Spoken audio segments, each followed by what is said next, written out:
Welcome to the Genius Factory. Enjoy the video.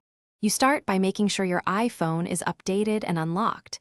This prevents menu differences. Once done, open Settings and tap Notifications because Emergency Alert controls live there.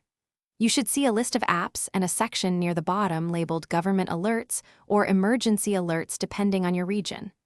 Make sure to scroll all the way down.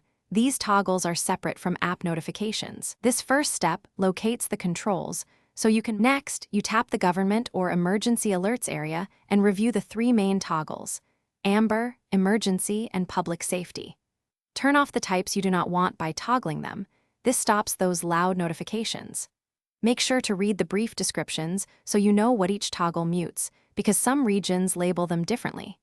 You should also note that presidential alerts cannot be disabled in many countries, so if a toggle is missing, that's likely why.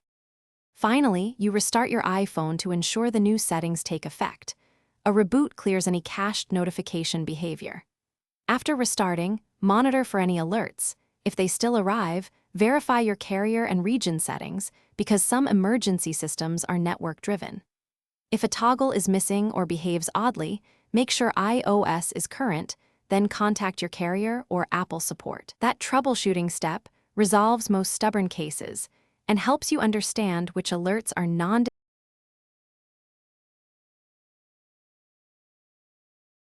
Thanks for watching. If you found this helpful, don't forget to like and subscribe.